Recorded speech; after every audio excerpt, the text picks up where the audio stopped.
Smoker on the go, Sunday the 23rd of March. I came down here yesterday and it was nearly 4 o'clock, and I just thought better of it. I thought, I'm ill prepared, I'm in a rush, it's 4 o'clock, just too late, too much chance of getting things wrong, so I've changed my plan now. So we'll go down and have a look at these and a walk around. You'll have seen at Apiary too that they really don't like being bothered in this sort of weather, but on the upside, the hawthorn's properly on its way now, so hopefully they'll come into flower soon. The blackthorn is out, but you know, nearly the end of March and it's only just come out. That's late. Little robin mates here having a chat. So yeah, we're going to be very quick with these. Just going to put another additional frame in for each of these, I think.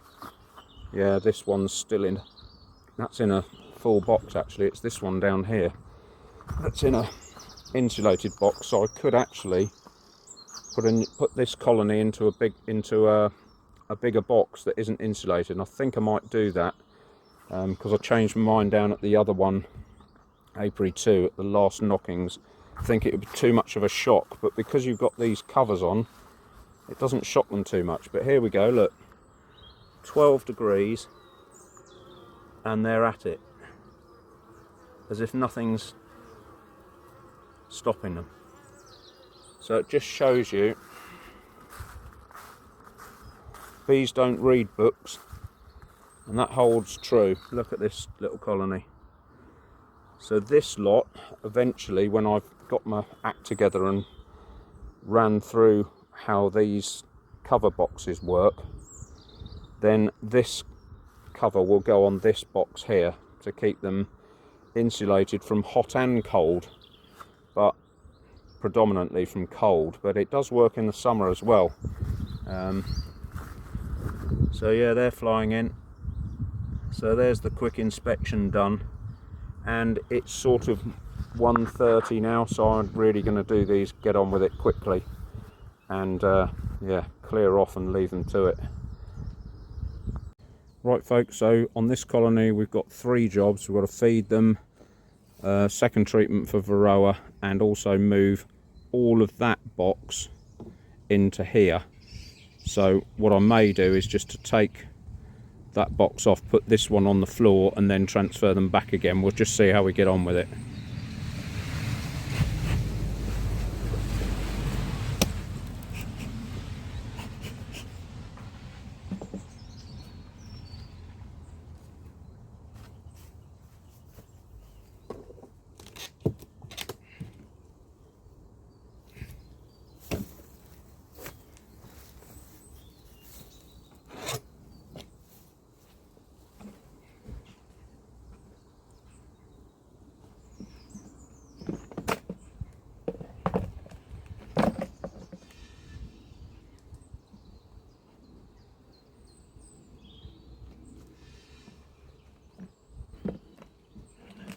Yeah, I think I'm going to move them across bit by bit.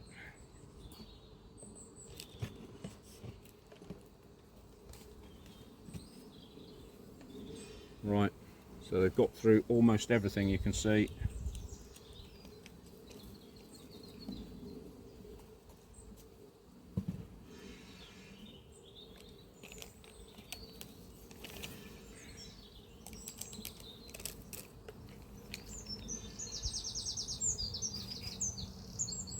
Right, let's give them a little syrup and see if we can calm them down first.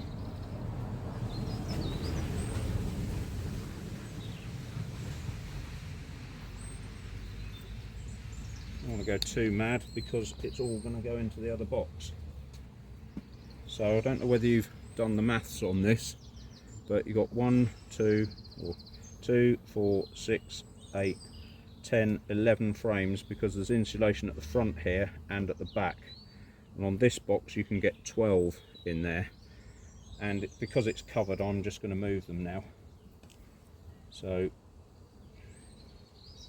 and that will give them 2 extra frames before we need to worry about double brooding.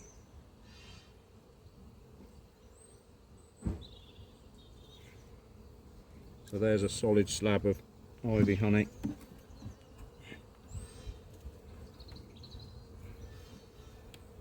Get this off, which is not bridge comb, it's bracing comb, because it braces the hive.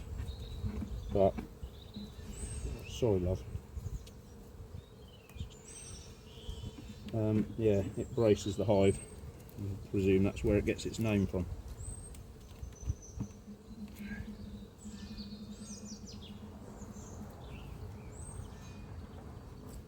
Right,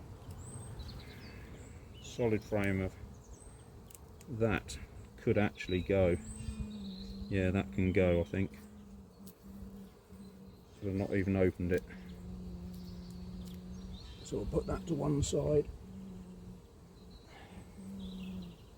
and put one of these in. I think this needs to go at the front. Yeah, that needs to go at the front somewhere. So we'll put this one in, and then that can go at the front somewhere a bit later. Right, so here comes the nest.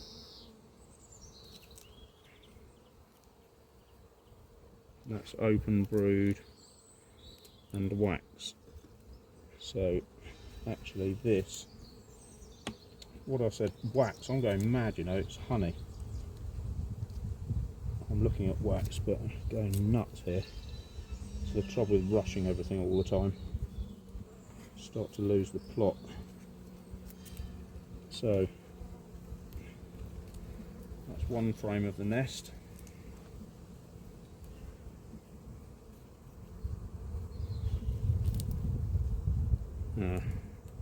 Annoyingly, they've started to put drone brood there, but there's grubs here. She's laid out all that bit. I'm not going to worry too much at this stage of the game. I might chop it off when we have a look at, see what they've done at the front. There's a good frame of, so yeah, there's plenty of bees in here to keep this warm now.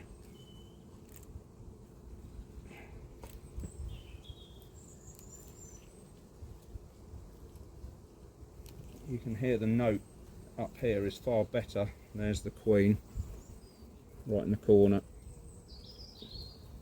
The mother of that one down the bottom that they got a bit grumpy today. You can see how placid these are because I haven't had a go at them yesterday. So they're not grumpy from that, and it's not actually raining up here, and even though it's 12 degrees they don't mind being handled quite so much.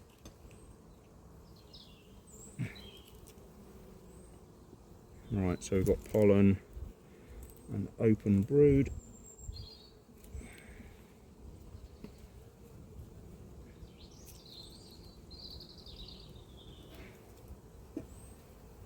Yeah, you can probably just see grubs in there. Might be easier than some of the other ones. The light might be better here.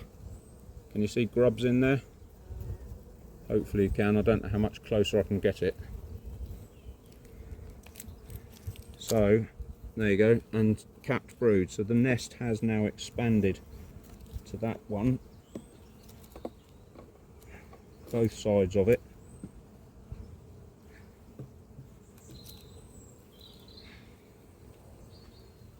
And they've drawn this out. This is drone comb. Can you see how much bigger these holes are? Has she laid any eggs in here?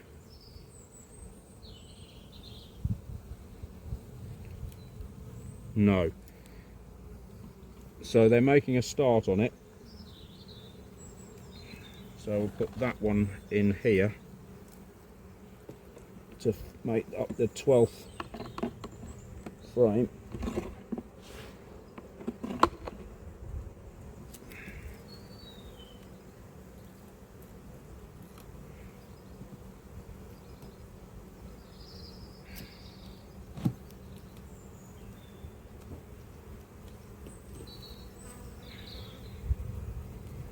It's not a particularly good frame, but there's plenty of pollen in it.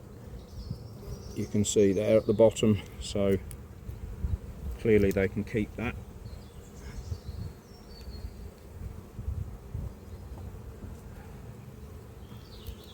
I've stuck that rigidly from last year. Come on, out of the way. Right, that was fairly painless. What a difference 5 minutes makes, but exactly the same genetics, apart from the mother, sorry, the daughter of this one mated with some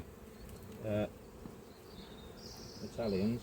I'm not saying anything about how fiery that might have been as a combination. And I forgot to bring a screwdriver down to move that plate. So, come on you lot, get off there.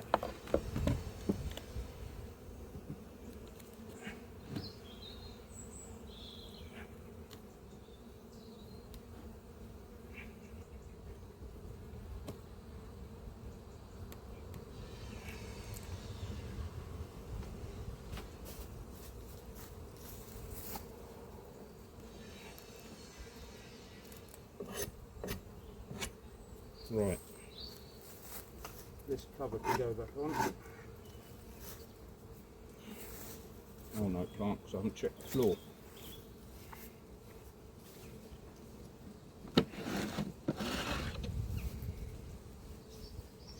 Look at all this pollen, it's not even a pollen trap.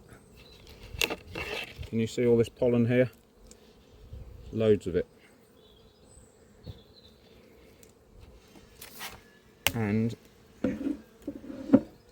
are there any Varroa mites? No.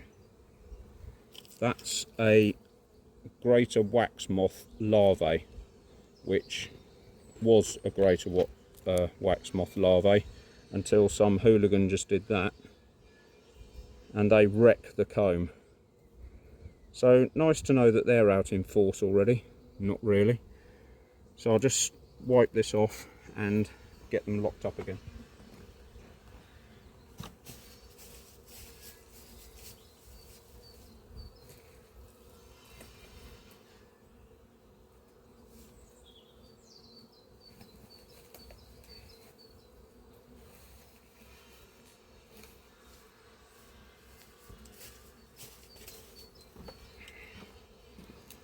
Right, that's that.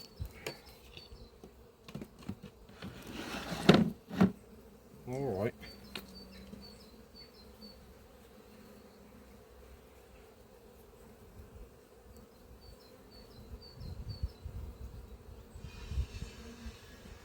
Well, you won't be grizzling at me if the weather changes and it comes good and then you haven't got anywhere to build a nest. You'll be saying thanks very much.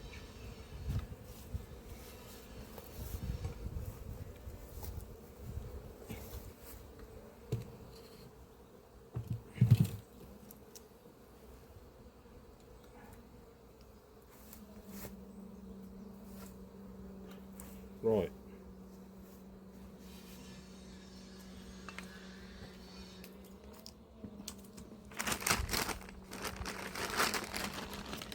So they've chomped through the protein patty, so they can have another one of those, even though there's masses of pollen coming in. They can use it during the night. And 2 of these. 1.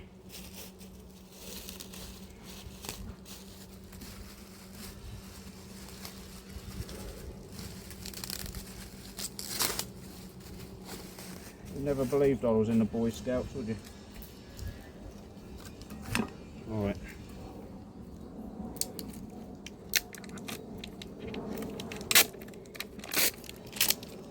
Completely unprepared, unorganised or disorganised clown sometimes.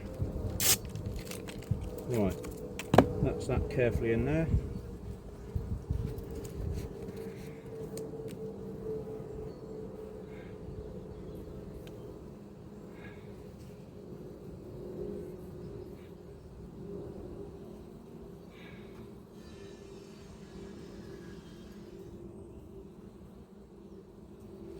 That's that.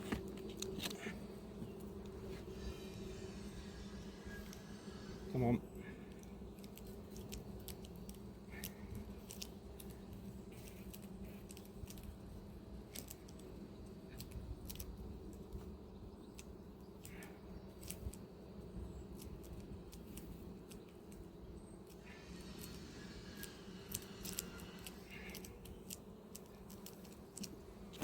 Of course, now none of this nest smells like them. One, because it's a new box, and two, because I've just dribbled that oxalic acid on there, or on them.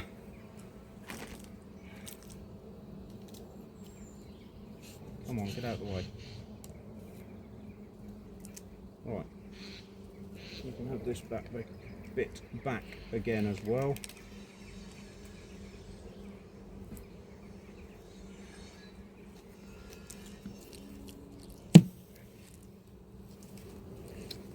Why do you always land on there?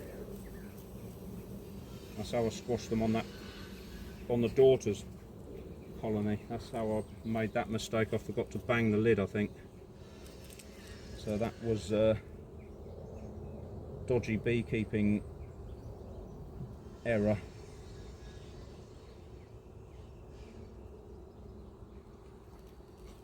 Right. Or schoolboy error. On these, I'll just have to put them on the floor outside.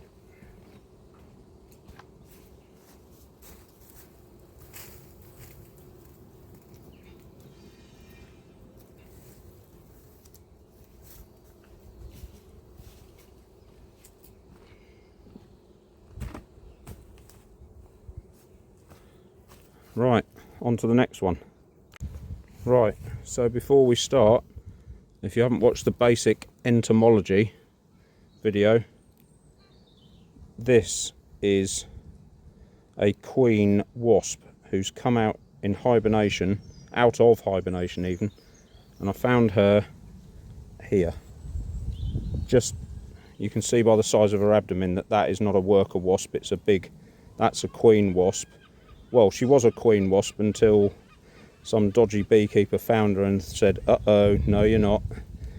And so now she's a deceased queen wasp.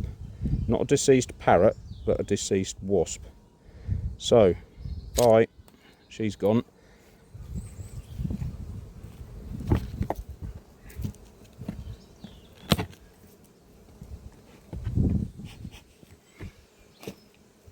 We probably ought to talk about the Asian hornet thing as well. This is the time of year when the queens come out of hibernation, and so if you don't mind, there is an app that you can get on your phone, and yeah, you can report any suspicious sightings. So basically an Asian hornet looks like a giant wasp, but it's black, predominantly black, with yellow legs. That's the key thing, it's got yellow legs. So if you see anything like that, please notify the authorities. You can go on to any BBKA site, which is either British Beekeepers Association or whatever county association, you can just look it up, or you can look up Asian Hornet Watch and it will tell you where to send a picture of what you've seen or a location so somebody else can come and investigate for you. So if you don't mind doing that, because I'm not speaking for all beekeepers, but if your bees are ravaged by that thing and they get established in the UK, which they're not established, I mean, we don't know how many there are in the UK, but there are only 24 nests last year discovered, actual reported nests discovered, and so we don't want anything established here really. So yeah, there's a solid frame of sugar syrup. And there's one with pollen in, so we'll keep that one. and ditch this one. Already decision made.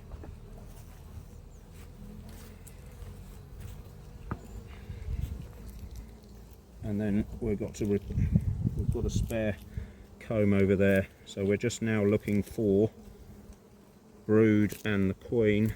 That one's okay.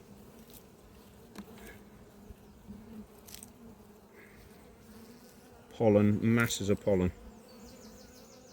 Now see, the danger with so much pollen coming is now they've jammed all that space up with pollen, which is great, but now there's nowhere for her to lay. So I'm going to move that away from the nest. That one's got a little bit of either nectar or something in it, I'm not quite sure what.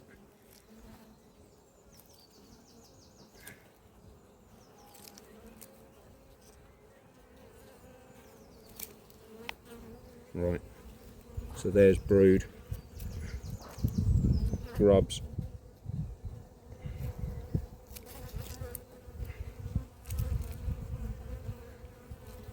So that is now the edge of the nest, so we want to move this to here, and when we put it back together again I shall drop the new empty frame behind that.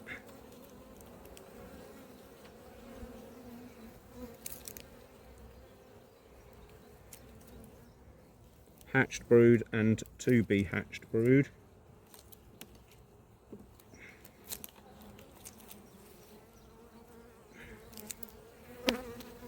Right, where are you, lovely?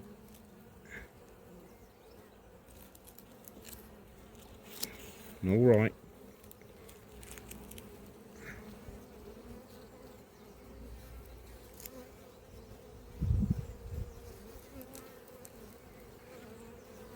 Lots of grubs and brood in there.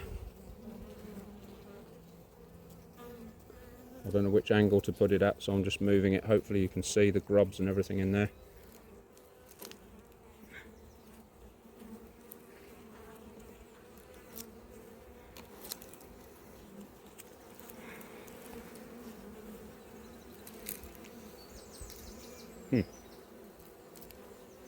Where are you then? Are you laying eggs on this drone comb? Alright, calm down. I know it's going to be blooming raining in a minute.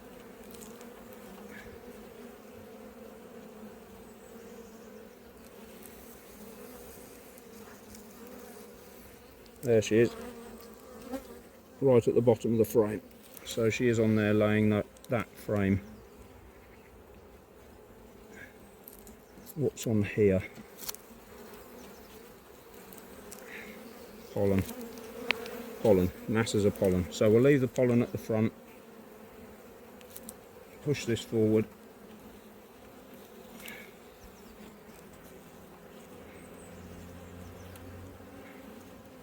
Come on, get off there. Right, a bit more of this.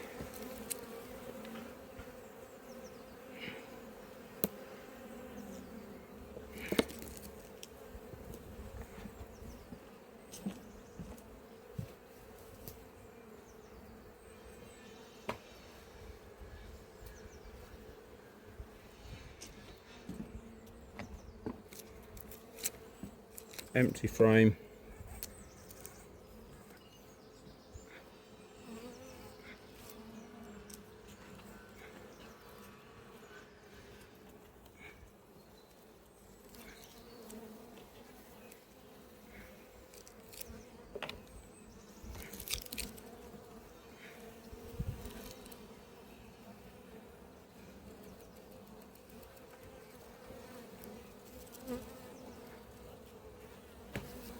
Oops, sorry.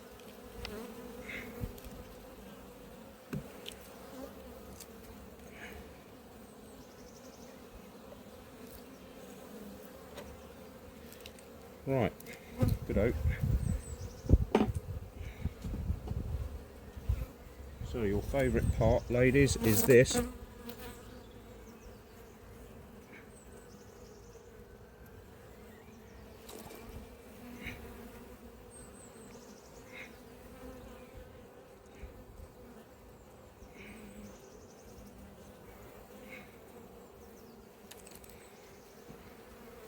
Put that down there. One of these protein blocks.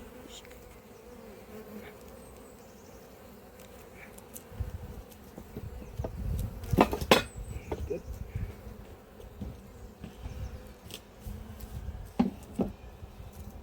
Seems to be a day for it today.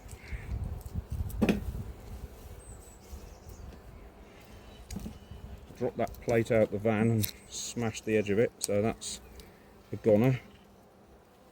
And now dropped it again. Joy. I don't know who she is, but she certainly seems to be active around these parts recently. Come on. Come on, you lot, get off there.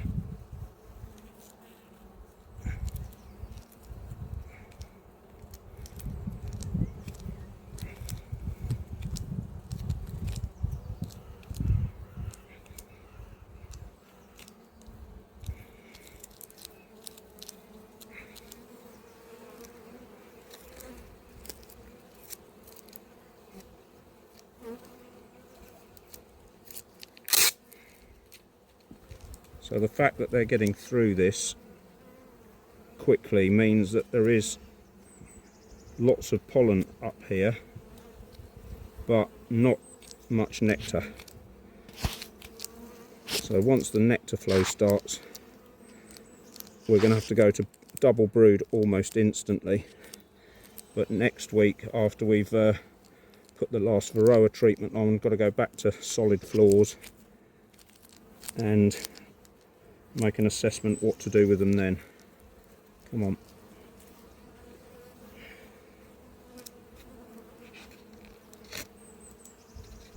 Alright, one bang if you can. Try not to do more than that.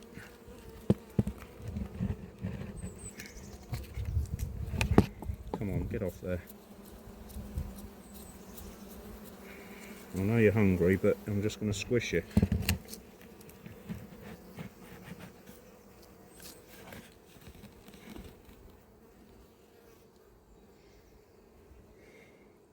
Okay, so that is the second inspection and the second colony. So see you on the next one. Right, let's see how much damage we can do with this one.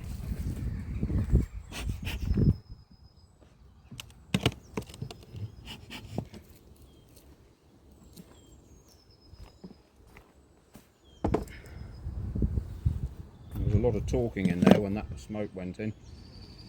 So yeah, we'll see how they get on.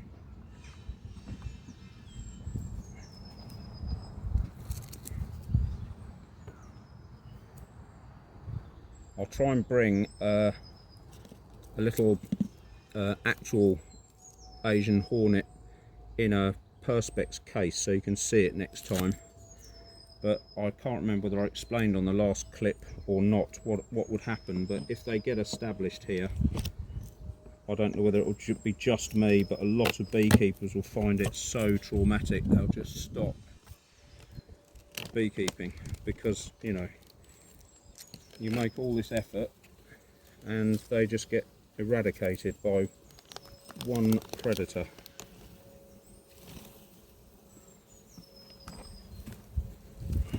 So this lot are hungry as well. This is the problem with getting colonies too big at this time of year, is that they get to a point where they get desperate for nectar and they haven't got any, so they end up trawling through all this sugar patty. And you know, I'm not too concerned about the cost, because you know, you're selling honey that then pays for having to feed them at this time of year because of the weather conditions. That's not really my beef, but you know, it's not natural stuff, is it? And the colony is now, you know, thinking to itself, because you know, there is communication in the colony deciding what they're going to do, whether they expand, contract or whatever, depending on the environment and the daylight hours and various other factors.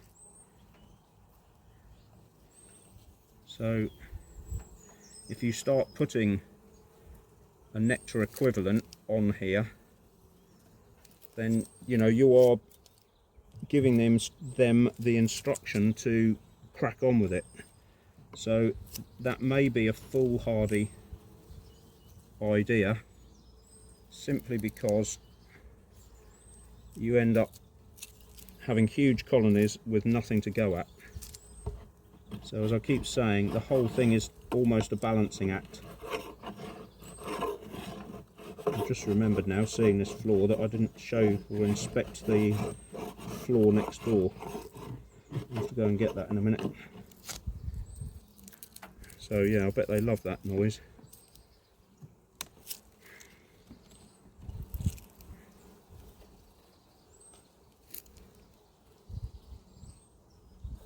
Right, okay.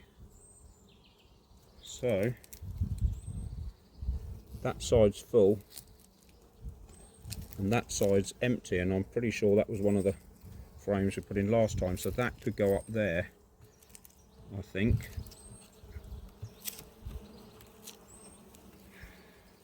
There's the queen and masses of pollen, so they've gummed that up already, so she's looking for somewhere to lay. So I'm going to take that out and put it at the front. I'm going to put her there with this. That's also a little bit gummed up with pollen, but at least there's somewhere for her to lay. I'll put that the wrong way round.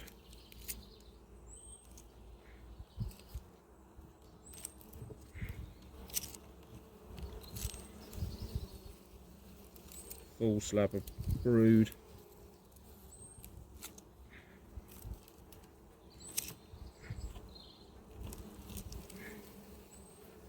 Another full slab of brood, both sides.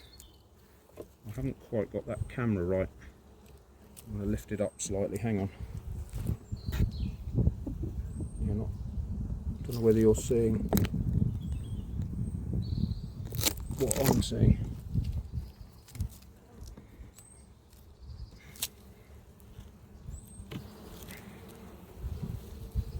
Right. So that's open brood, that side.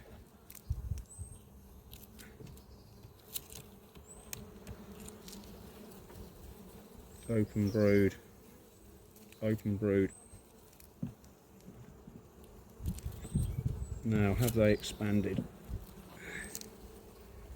Yes. Masses of pollen again.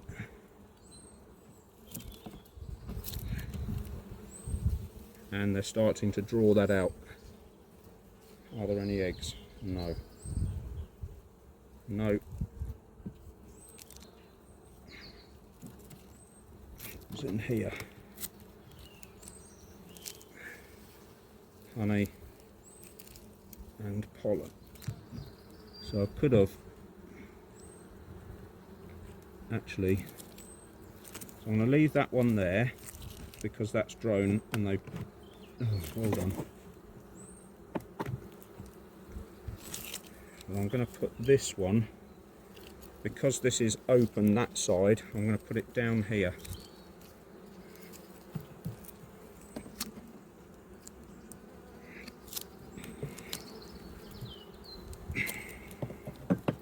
He says with great authority. So that will give her something to lay on.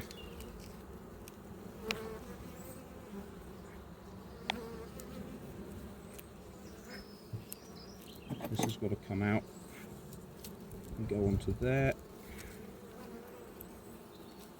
like that. So that is now quite a substantial nest again.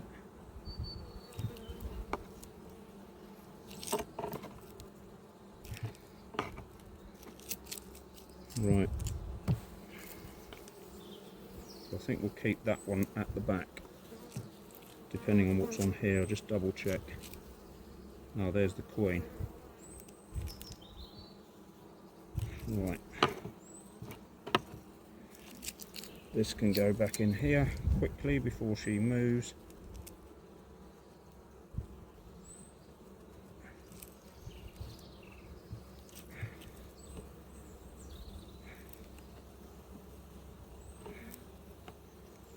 Right, so now we've got 1, 2, 3, 4, 5, 6, 7 frames, and one of those is empty, and the drone comb is empty as well. So that can go, well, they can go back in there.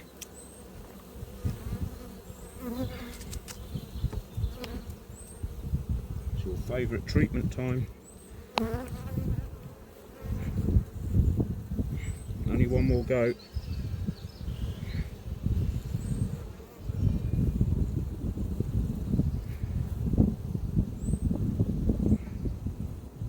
Remind me to take the tray out of there.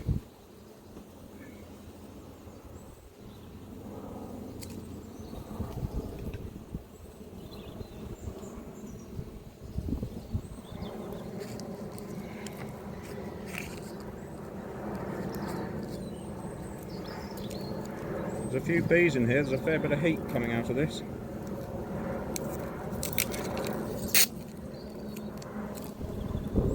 Come on. And you.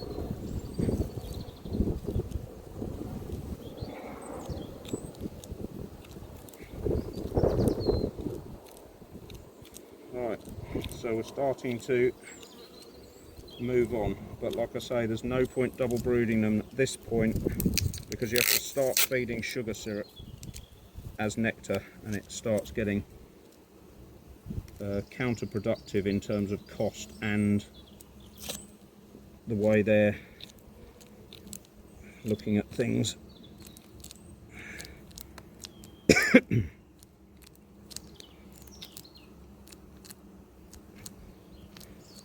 Right, so lid back on, and we can have a look at that one bang here. As always, you have to land on that, don't you? That's why I don't like doing it.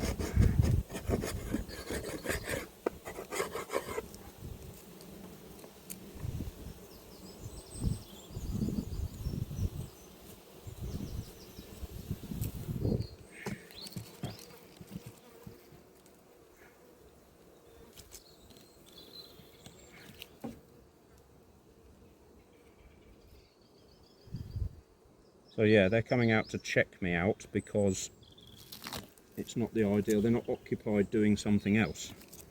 That's the point.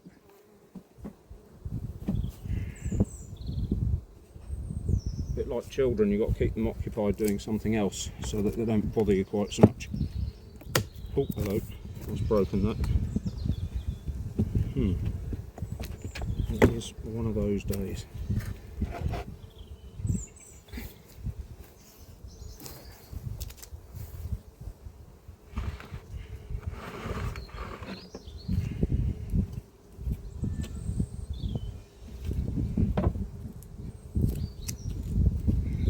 This.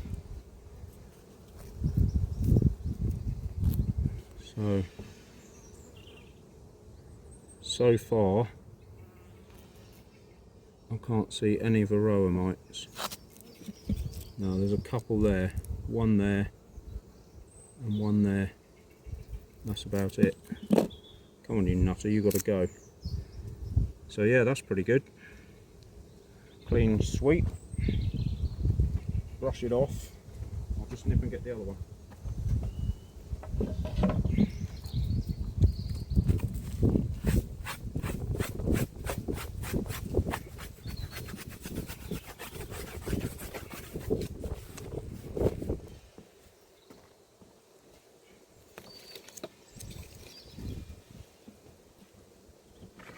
There she goes.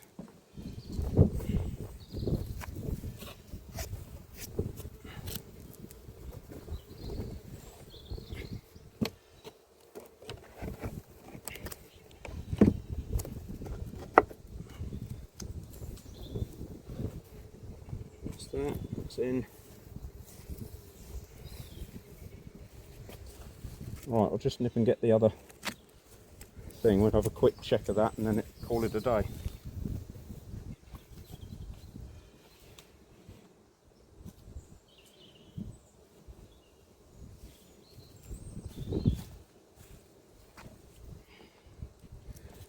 So here's the other colony, lots of uncapping. When those sugar patties that I give them run out, they uncap that ivy wax. It's sort of last knockings type thing. But again, I can't see any. Oh, here's one just there, one Varroa mite. So there's two ways of looking at that. Either last autumn's treatment worked and they went into the winter with very little Varroa on them, in which case there's very little in the spring. Two, the product doesn't work, but I think it does, because quite often I've used it and I get a massive fall, or a massive drop as it's called. So yeah, I think it is effective. It's just they seem to be fairly Varroa free at the moment. So that's all good news.